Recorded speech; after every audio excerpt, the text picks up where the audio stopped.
घर के सब अफराद खाने की टेबल पर मामूल के खाने में मसरूफ थे जब उन्होंने अपना चम्मच रखकर कल एहतशाम की निकाह है में कमरे में बिल्कुल खामोशी थी। सिर्फ पानी के गिलास की छनक बाकी रही थी। एहतशाम मंगेतर चचाजाद फरियाल जो सालों से इस रिश्ते के लिए बैठी थी और धक से रह गई थी। क्या मतलब कौन सी लड़की और उसकी आवाज़ कब कपाई? नमान लगारी ने नजरें झुकाई, जवाब दिया, अरूज काजमी, वो जिसके बारे में तुम्हारी कंपनी में स्कैंडल हुआ। फरियाल गुस्से से चिल्लाई, वो बेकसूर थी और एहतशाम ने खुद ये माना है कि उसे निकाह एक ही रास्ता है और अब तक इस सच और इज्जत के साथ बहाल हूँ। फरियाल की आंखों में आंसू आ गए। चाचा जान, आप जानते हैं हम बचपन से इस रिश्ते के मुंतजिर थे, एहतशाम ने नरमी से कहा। और फरियाल, मुझे तुमसे कभी इनकार नहीं था, लेकिन ज़िंदगी ने मुझे ऐसे मुकाम पर लाकर खड़ा किया है जहाँ मैं सिर्फ दिल का नहीं ज़मीर का फैसला मान रहा हूँ। नमान लगारी ने नरमी से मगर कतिये से कहा था, कल निकाह होगा, सुबह मौलवी साहब आएंगे, तुम दोनों तैयार हो।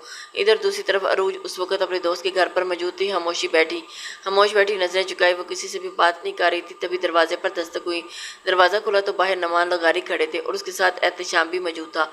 उन्होंने किसी न किसी तरीके से अरूज का पता करवा लिया था। अरूज की दोस्त ने उन्हें अंदर बुलाया। नुमान लगारी ने बगैर बताए वक्त ज़ाया किए कहा, बेटा हम तुम्हें लेने आए हैं। अरूज ने सवालिया अंदाज में उनकी तरफ देखा। कहा, अपने निकाह के लिए? निकाह? अरूज के लहजे में हैरत और नाराज़गी दोनों शामिल थे। एहतशाम ने कदम आगे बढ़ाया, मैं जानता हूँ तुम मुझसे नफरत करती हो, लेकिन मेरे खानदान ने फैसला किया कि तुम्हें इज्जत के साथ अपना नाम दिया जाए। अरूज ने सर्द लहजे में कहा कि तुम्हारे खानदान ने फैसला कर लिया? मुझसे पूछा? किसी ने नहीं। नुमान लगारी ने नरमी से कहा, हम तुमसे माफ़ी मांगने आए हैं और तुम्हें वो मुकाम देने जो तुम्हारा हक है। अरूज खामोश होगी और उसकी दोस्त ने आहिस्ता से कहा, शायद यही वक्त है तुम्हें सच को बदलने का। मजबूर हूँ, बेबस हूँ, ये निकाह कोई ख्वाब नहीं, मेरे लिए सिर्फ एक और जंजीर है। वो बड़बड़ाई। एहतशाम ने कहा, तुम चाहो तो निकाह के बाद अलग रह सकती हो, मैं तुम पर किसी हक का दावा नहीं करूँगा जब तक तुम खुद नहीं चाहोगी। कुछ लम्हों के बाद वो खामोशी से तैयार होने चली गई और अगले दिन निकाह सादगी से हुआ था। सिर्फ चंद ही करीबी रिश्तेदार और दो गवाह। मौलवी साहब निकाह नामे पर दस्तखत करते वक्त अरूज की उंगलियां लरज रही थी। एहतशाम ने सर उठा झुकाकर कहा, कबूल है। अरूज ने नज़र उठाए बगैर ही सर्द आवाज़ में कहा, कबूल है। निकाह के बाद अरूज को एहतशाम के साथ उसी के अपार्टमेंट में लाया गया था। दरवाज़ा बंद होते ही दोनों अंदर दाखिल हुई और वो बोली, यहाँ यहीं रहूँगी लेकिन मेरे असूलों पर। एहतशाम ने कहा कि तुम्हारी हर शर्त मंजूर है, मैं तुम्हारी बीवी कहलाने के लिए तैयार हूँ, मगर दिल ने तुम्हें कभी अपना नहीं समझूंगी, ये भी मंजूर है। और एक बात और, फरियाल का क्या? उसने खुद रिश्ता ख़त्म किया। अरूज तंजिया हंसी, कितनी आसानी से रिश्ता टूटते और बनते हैं तुम लोगों की दुनिया में। शाम को फरियाल ने एक मैसेज भेजा, तुमने जो छीनना है वो कभी तुम्हें खुशी नहीं देगा। अरूज ने जवाब में सिर्फ एक लफ्ज़ लिखा, मैं छीनना नहीं बर्दाश्त करना जानती हूँ। रात को जब एहतशाम बेड पर बैठा, अरूज अपना तकिया उठाकर सोफे पर आ गई और एहतशाम ने कुछ कहने की कोशिश की, लेकिन उसने कहा, अपने वादे पर कायम रहो, फासला रखो। एहतशाम ने सर हिला दिया। दरमियान की वो खामोशी जो कभी गलतफहमी से पैदा हुई थी अब एक मुआहदे में बदल चुकी थी, लेकिन अरूज की आंखों में अब भी वही चमक थी, इंतकाम की जो वक़्त आने पर खामोशी से वार करता है। शादी को 3 दिन हो चुके थे। अपार्टमेंट के अंदर अब एक नया नज़म कायम हो चुका था। वो लोग एक छत, अलग कमरे, अलग वक्तों पर चाय, अलग औकात में नींद। एहतशाम रोज़ सुबह के वक्त दफ्तर के लिए तैयार होता। अरूज उस वक्त किचन में मौजूद होती, मगर उसकी नज़र ना एहतशाम पर पड़ती और ना ही उसने सलाम का जवाब देना अपना मामूल बनाया। एक सुबह एहतशाम ने दरवाजे पर जाते हुए कहा, आज वापसी में मैं तुम्हारे लिए एक किताब लाऊंगा, तुम्हें पढ़ने का शौक था ना? अरूज का काउंटर पर चाय का कप रखते हुए कहा, मेरा शौक, मेरी पसंद, मेरे फैसले, सब कुछ तुम्हारे निकाह के दिन ख़त्म हो चुका है। एहतशाम चंद लम्हे खामोश रहा और फिर बोला, फिर भी कोशिश तो कर सकता हूँ ना? कोशिश ना करो, फासला रखो। शाम को वापस आकर एहतशाम ने देखा अरूज सोफे पर बैठी कुछ कागजात उलट पलट कर रही थी। टीवी बंद था, कमरे में हुनकी थी। वो बगैर कुछ के अंदर गया, अलमारी में एक पैकेट निकाला और उसके सामने रख दिया। ये वो किताब है जो तुम लाइब्रेरी से अक्सर लिया करती थी। अरूज ने किताब की तरफ देख के बगैर ही कहा, मैं चीज़ें वापस नहीं लेती, जो वक्त गया वो वापस नहीं आता। एहतशाम ने आहिस्ता से पैकेट वापस उठाया और बोला, कभी ज़रूरत हो तो कह देना। रात को जब एहतशाम बेड पर आकर बैठा तो अरूज ने हस्बे मामूल सोफे पर बिस्तर बिछा लिया और बेड खाली है, अगर चाहो तो हो सकता है तो सो सकती हो, मुझे सुकून तंगी में मिलता है, तुम्हारे बराबर में नहीं। एहतशाम ने कुछ नहीं कहा, बस लाइट बंद की और खामोश लेट गया। अगले दिन दोनों एक साथ घर से निकले, लेकिन इमारत से बाहर आते ही दोनों मुख्तलिफ संतों में हो गए। एहतशाम दफ्तर गया, अरूज एक ही करीबी अस्पताल में अपनी वालिदा की रिपोर्ट लेने के लिए अस्पताल में मौजूद एक नर्स ने पहचान लिया। आप वही है ना जिसके बारे में न्यूज़ साइट्स पर आया था कि बड़ी हिम्मत वाली लड़की लगती है? अरूज ने नजरें चुराते हुए कहा, जो गुजर जाए वो कहानी बन जाती है और कहानियाँ कभी मुकम्मल सच नहीं होती। रिपोर्ट्स लेकर वो सीधी अपने बाप के पास गई थी, जो आप भी बात करते वक्त नजरें नीचे रखते थे। अब्बू दवाई ले आई हूँ बेटा, क्या तुम खुश हो? अरुण ने चंद लम्हे सोचा और फिर कहा, मैं जिंदा हूँ। बस। घर से वापसी पर अरुण सीधी किचन में गई और खाने का सामान तरतीब देने लगी।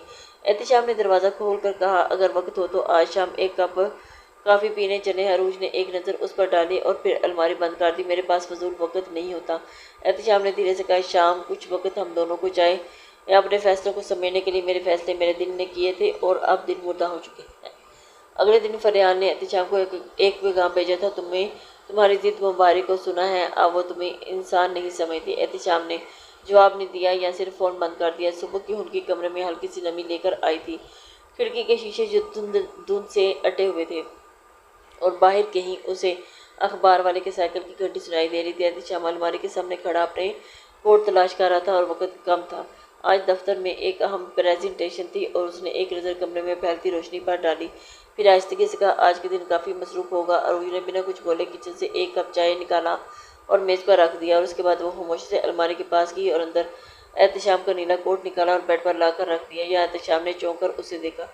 चंद लम्हे के लिए खामोशी छा गई। फिर उसने नरमी से पूछा, यही पहन लूँ?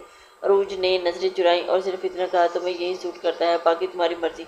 एहतिशाम ने आयशा से कोट उठाया और उसके चेहरे पर एक ऐसी मुस्कुराहट बिखरी जो पिछले कई दिनों में गुम हो चुकी थी। ना कोई बड़े अल्फाज से, ना कोई जज्बाती लम्हा, लेकिन ये छोटा सा अमल गोया बर्फ़ के पहाड़ पर पड़ने वाली पहली किरण जैसा था। दफ्तर पहुंचकर जब वो कॉन्फ्रेंस रूम में दाखिल हुआ तो मैनेजर इमरान ने कहा, सर आज आप कुछ अलग नज़र लग रही हैं।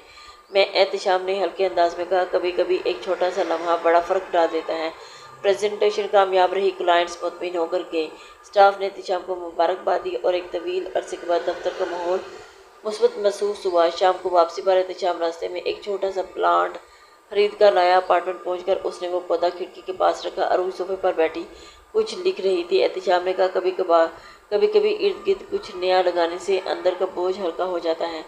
अरूज ने पलट कर नहीं देखा, बस मध्यम आवाज़ में कहा, कुछ बोझ वक़्त से नहीं अमल से हल्के होते हैं। एहतिशाम ने कोई जवाब नहीं दिया, बस खिड़की के पास खड़ा हुआ और रात के तक जब एहतिशाम कमरे में आया तो अरूज कमरे में नहीं थी। उसने दरवाज़ा खोला तो देखा अरूज खिड़की के पास बैठकर फ़ोन पर किसी से बात कर रही थी। अम्मी की तबीयत बेहतर है, दवा वक्त पर दे रही हूँ, और हाँ मैं अभी भी वही हूँ, हाँ खैरियत है।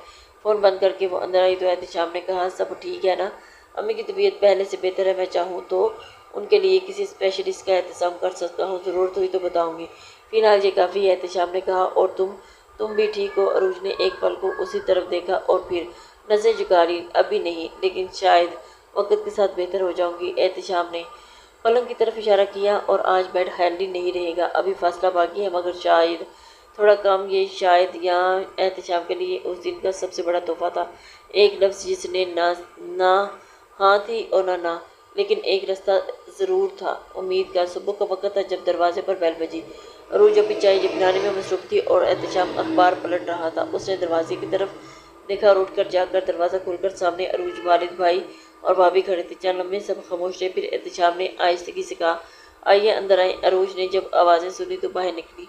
बाप को देखकर चंद लम्हे साकत खड़ी ली और फिर धीरे धीरे कदम बढ़ाए। बाप ने आगे बढ़कर उसे सीने से लगा लिया, और बेटा मैं जानता हूँ कि तू गलत नहीं हो सकती, कभी यकीन नहीं टूटा, बस तेरा बस हालात जुबान रोक दी। अरूज की आंखें नम हो गई थी, मगर उसने खुद को संभाला और फौरन पीछे हटकी। ये जो अभी आप कह रहे हैं अबू, ये यकीन मुझे चाहिए था उस वक़्त क्यों नहीं बोला जब सबकी नज़रें मुझ पर थी। उस वक़्त भाई खामोश खड़ा रहा और नज़रें चुरा रही थी। बाप ने थके लहजे में कहा था, बेटा हम डर गए थे कि लोग बातें कर रहे थे, तो फिर वही लोगों का खौफ जीत गया और मैं हार गई।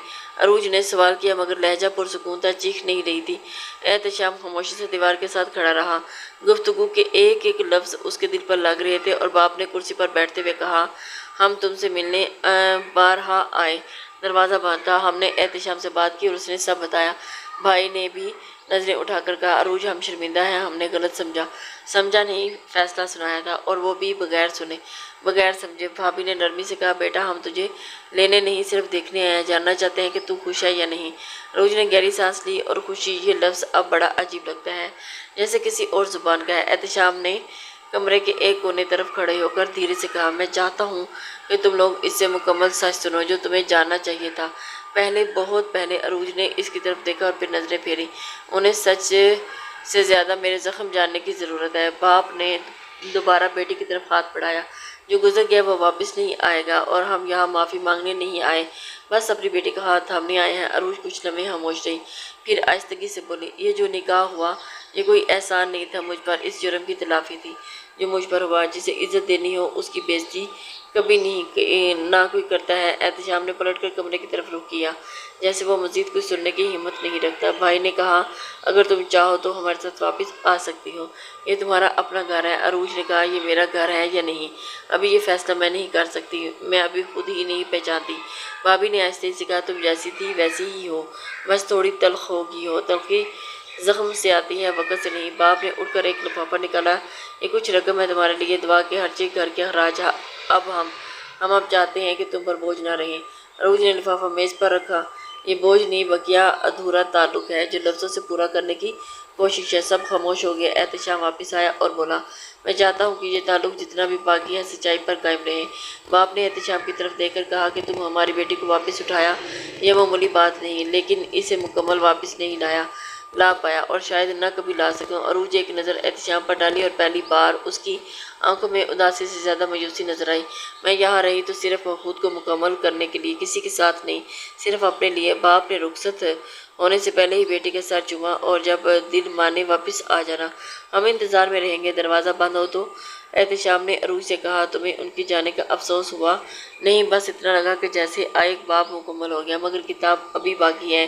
احتشام نے کھڑکی سے باہر جھانکتے ہوئے کہا، کبھی کتاب مکمل ہوگی تو مجھے بھی پڑھنے دینا۔ عروج نے دھیرے سے کہا، یہ کتاب چل چکی ہے، بس راکھ باقی ہے۔ اس رات کھانے کی میز پر دونوں بیٹھے، مگر لفظوں کا ذائقہ ختم ہو چکا تھا۔ پلیٹس پر کھانا تھا، دل میں خالی پن۔ کچھ فاصلے ہوتے ہیں جو کم نہیں ہوتے، صرف محسوس کیے جاتے ہیں۔ آج وہی فاصلہ خاموشی کے ساتھ ان دونوں کے درمیان رکھا تھا۔ صبح معمول کے مطابق شروع ہوئی تھی۔ احتشام دفتر جانے کے لیے تیار ہو رہا تھا، فائلیں بیگ میں رکھی، موبائل چارج پر لگایا ہوا اور الماری سے گھڑی نکال کر کلائی پر باندھی عروج کچن میں ناشتہ تیار کر رہی تھی۔ اس نے آج پہلی بار احتشام کے لیے اپنا ناشتہ خود میز پر سجا دیا تھا۔ کپ میں اونڈیلی چائے اور بغیر کچھ کہے میز پر جا کر بیٹھ گئی۔ احتشام نے نظر بھر کر اسے دیکھا اور کہا، شکریہ۔ یہ عروج نے مختصر جواب دیا، وقت پر کام ہو جائے تو دن آسان گزر جاتا ہے۔ احتشام ہلکی سی مسکراہٹ کے ساتھ باہر نکلا۔ آفس کی گاڑی چلاتے ہوئے اس نے ریڈیو آن کیا اور جہاں کوئی پرانی نظم چل رہی تھی۔ چند لمحے ہی گزرے تھے کہ ایک سگنل پر اچانک بریک لگی اور سامنے سے ایک ٹرک بے قابو ہو کر گاڑی سے ٹکرا گیا اور گھڑی کی سوئیاں جیسے رک گئی۔ شور، شیشہ، دھواں، سب ایک لمحے میں۔ لوگوں کا ہجوم، ایمبولینس، سائرن اور پھر ہسپتال۔ دوپہر کے وقت فون کی گھنٹی بجی۔ عروج نے کال اٹھائی اور دوسری طرف ڈاکٹر بول رہا تھا، کیا آپ محترم احتشام لغاری کی اہلیہ ہیں؟ عروج نے دل تھام کر کہا، جی۔ کیا ہوا انہیں؟ وہ ایکسیڈنٹ کا شکار ہوئے ہیں اور ابھی ایمرجنسی وارڈ میں ہیں، حالت نازک ہے۔ عروج کے ہاتھ سے فون گرا اور سانسیں بے ترتیب ہوئی۔ بغیر کچھ کہے وہ دوپٹہ سنبھالتی ہوئی ہسپتال کی طرف روانہ ہوئی۔ جب وہ پہنچی تو احتشام آئی سی یو میں تھا اور چہرے پر زخم، ہاتھ پر پٹی اور مشینوں کے سب پیپ پیپ کرتی ہوئی آواز۔ ڈاکٹر نے کہا، ہم پوری کوشش کر رہے ہیں لیکن ان کا ہوش میں آنا ضروری ہے۔ عروج کرسی پر بیٹھ گئی اور نظریں اس کی طرف جم گئی تھی، لب ہلنے لگے تھے۔ یہ وہ وقت نہیں ہے احتشام، تم نے وعدہ کیا تھا کہ تم فاصلہ رکھو گے، مگر یہ فاصلہ اتنا طویل۔ وہ آہستہ سے جھکی اور ہاتھ تھاما۔ مجھے تم سے نفرت تھی، غصہ تھا، لیکن وہ محبت بھی کہیں تھی۔ شاید آنسو گالوں پر بہنے لگے، اور مر جاؤں گی اگر تم مجھے چھوڑ دیا تو۔ میں نے بہت وقت ضائع کیا، لیکن تم مت جاؤ، اب مت جاؤ۔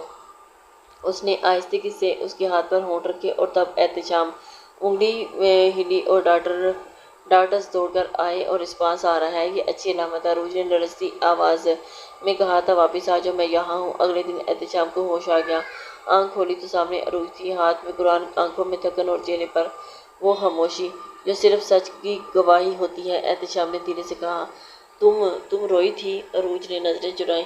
کبھی کبھی انسان کمزور پڑ جاتا ہے، اور تم نے کچھ کہا تھا جب میں بے ہوش تھا، وہ سچ تھا؟ عروج نے نظریں جھکا لی، خاموش رہی اور پھر آہستگی سے کہا، شاید ہاں، کیونکہ میں خود بھی سمجھنے میں وقت لیتی ہوں۔ احتشام نے ہاتھ آگے بڑھایا، میں وقت دے سکتا ہوں، بس تم ساتھ ہو۔ عروج نے سر ہلایا، اس بار फासला नहीं मांगूंगी, बस एतबार चाहूंगी। चंद दिनों में एहतेशाम की तबीयत बेहतर होगी और अस्पताल से डिस्चार्ज होते वक्त अरूज ने उसका हाथ थामा। कागजात पर दस्तखत करते वक्त नर्स ने मुस्कुराकर कहा था, लगता है कि साहब की किस्मत किसी हास ने बदल दी। अरूज ने पहली बार अस्पताल के अमले के सामने हल्का सा मुस्कुराकर जवाब दिया था। कुछ चीज़ें हादसों से भी सबक देती हैं और कुछ रिश्ते खामोशी से जुड़ जाते हैं। घर वापस आकर एहतेशाम को लगा कि जैसे वो सब कुछ नया है। दर दीवार, कमरे की तरतीब और वो सुकून अरूज की मौजूदगी से महसूस हो रहा था।